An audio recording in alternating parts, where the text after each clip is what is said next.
சேலம் மாவட்டத்துல ஜாகிரம்மாபாளையங்கிற கிராமத்துல ஜவுளி பூங்கா என்ற பெயர்ல சேலம் யான் கலரிங் பிரைவேட் லிமிடெட் என்ற பெயர்ல 55 சாயப்பட்டறை நிறுவனங்களுக்கு அனுமதி அளிக்கப்பட்டதா எங்களுக்கு இங்க இருக்கிற பொதுமக்கள் மத்தியில ஒரு அச்சம் ஏற்பட்டிருக்கு.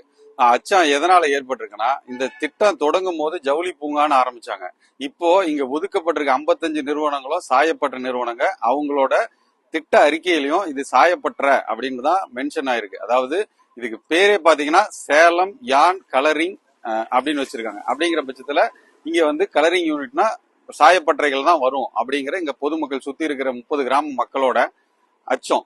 இந்த மாதிரி ஒரு திட்டத்துக்கு தமிழ்நாடு அரசும் சேலம் மாவட்ட நிர்வாகமும் மாசு கட்டுப்பாட்டு வாரியமும் எந்த அடிப்படையில் அனுமதி கொடுத்ததுன்னு இங்க இருக்கிற மக்கள் எல்லாத்துக்குமே அச்சம் இருக்கு.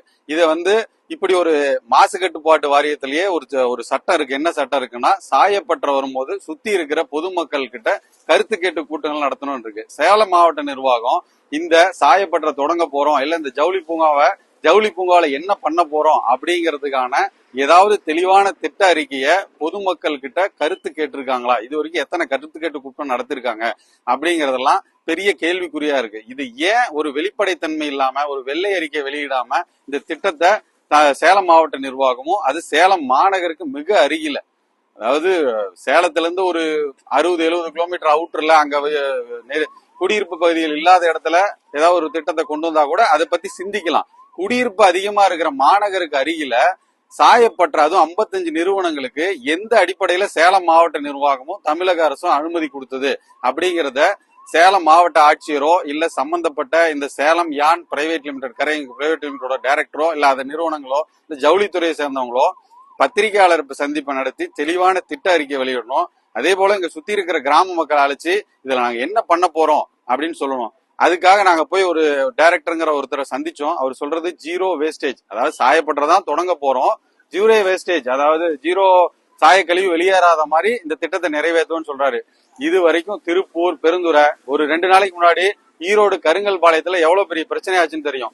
அந்த சாயப்பட்டறையிலிருந்து வெளியேறி கழிவு நீர் ஆழ்துளை கிணறுல போய் அந்த தண்ணியோட கலர் மாதிரி அதை டெஸ்ட் பண்ணா ஏதோ 1 லட்சத்துக்கு, அதாவது அது ஏதோ 1000 டெசிமல் தான் இருக்கணுமா, 1 லட்சம் இருக்கான், அதாவது பயன்படுத்த முடியாத அளவுக்கு போயிடும். ஆகவே சேலம் மாவட்ட நிர்வாகம் சொல்றது இங்க ஒரு 20,000 பேருக்கு வேலை வாய்ப்பு வரும், அதுல எங்களுக்கு எந்த மாற்றமும் இல்ல. இதே ஜவுளி பூங்காவில விற்பனை நிலையமோ ஏற்றுமதி நிலையமோ இல்ல தயாரிப்பு நிறுவனமோ சாயப்பற்றை தவிர எதை கொண்டு வந்தாலும் இந்த மக்கள் நாங்க ஏத்துக்கிறோம். ஆனா சாயப்பற்ற வர்றதுக்கு எக்காலத்திலையும் அனுமதிக்க மாட்டோம். அதை மாவட்ட நிர்வாகமும் தமிழ்நாடு அரசுமே தடுத்து நிறுத்தணும். முதல்ல அவங்களுக்கு இதை பத்தி தெளிவான விளக்கம் இருக்கான்னு கேட்டா எங்களுக்கு அதுலயே தயக்கம் இருக்கு.